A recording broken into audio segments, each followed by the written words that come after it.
말 한마디로 천냥빚을 갚는다는 말이 있습니다. 세상을 살아가면서 말을 잘못해서 아주 큰 손해를 보는 경우가 아주 많아요. 의도하지 않은 말실수가 상처를 주게 되고 가슴에 비수를 꼽기도 합니다. 말을 하기에 앞서 한번 생각하고 남을 배려하고 말을 하면 절대 말실수 같은 것은 하지 않아요. 말실수도 습관이 됩니다. 말하기 전에 남을 배려하는 생각을 하고 말을 하는 습관을 가지시기 바랍니다. 아주 나에게는 가까운 사람으로 생각을 해서 나의 속마음을 드러내 보여도 될 것 같아서 했던 말들로 인해 오히려 그 사람을 잃고 상처받고 손해만 봤던 경험이 없으신가요?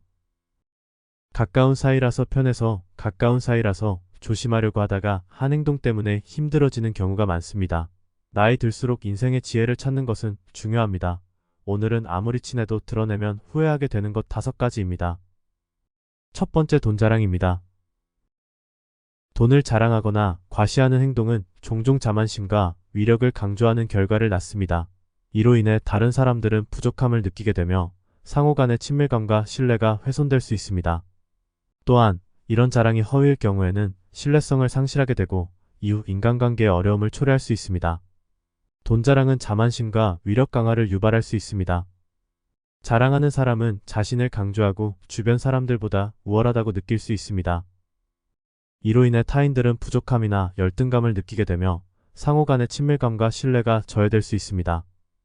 돈 자랑은 부정확한 정보를 제공할 수도 있습니다.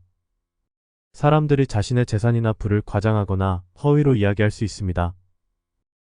이러한 허위성은 타인들의 신뢰를 상실하게 만들 수 있으며 이후에는 진실성이 의심되어 인간관계에 큰 어려움을 초래할 수 있습니다. 돈 자랑은 타인들과의 관계를 손상시킬 수 있습니다. 돈 자랑을 듣는 사람들은 주로 부정적인 감정을 느끼게 됩니다. 이는 부족함이나 질투로 이어질 수 있습니다. 이로 인해 친밀한 관계가 훼손되거나 끊어질 수 있습니다. 돈 자랑은 다른 사람들을 혼란스럽게 만들 수 있습니다.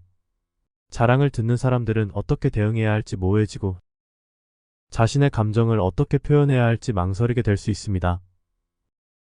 이로 인해 사회적 상황이 복잡해질 수 있습니다. 두 번째, 친구를 영업 대상으로 삼는 것입니다. 친구 관계는 서로의 감정과 신뢰를 기반으로 성립됩니다. 그러나 다른 사람을 이용하려는 목적으로 친구를 만드는 것은 친구 관계의 순수성을 손상시키며 상호 간의 신뢰를 무너뜨립니다. 친구를 영업 대상으로 여길 경우 상대방은 그것을 눈치채게 되어 자연스럽게 거리감을 느끼게 됩니다.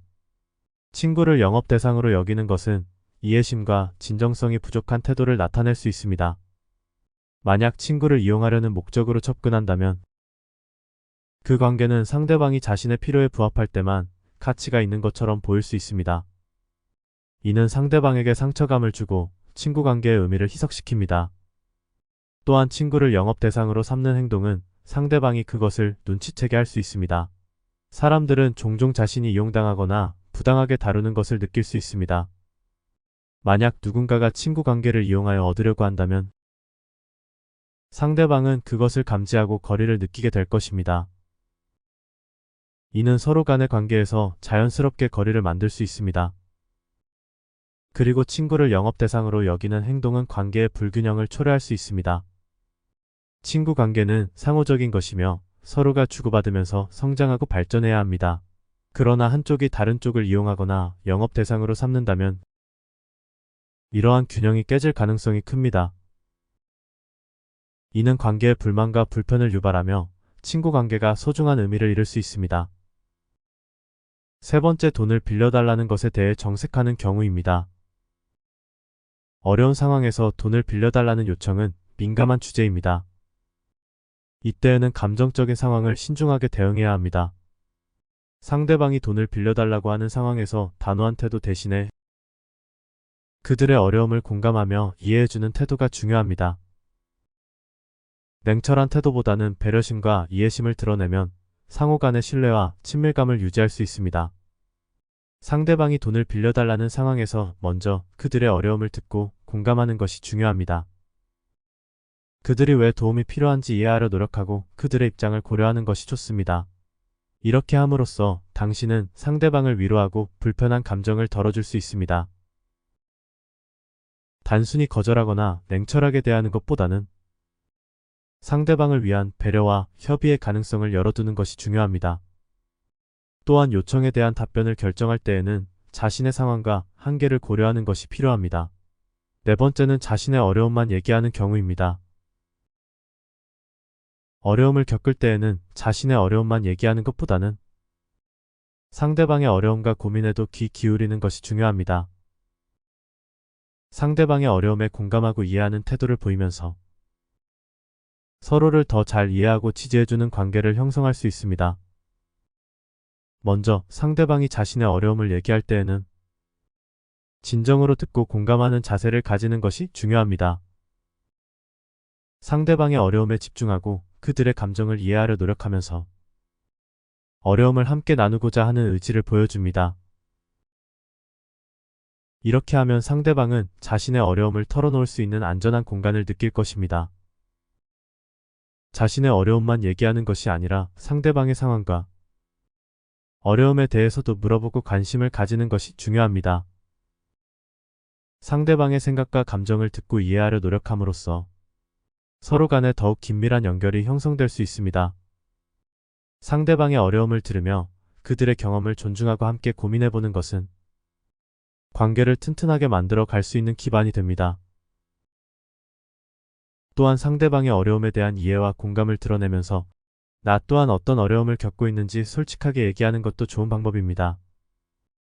서로의 어려움을 공유함으로써 더욱 가까워지고 상호 간의 지지를 나눌 수 있습니다. 다섯 번째는 나만 중요한 사람인 듯한 태도입니다. 자기 중심적인 태도는 친밀한 관계를 훼손시키는 주요 원인 중 하나입니다. 이는 상대방을 배려하지 않고 자신만 중요한 사람으로 여기는 태도를 나타냅니다.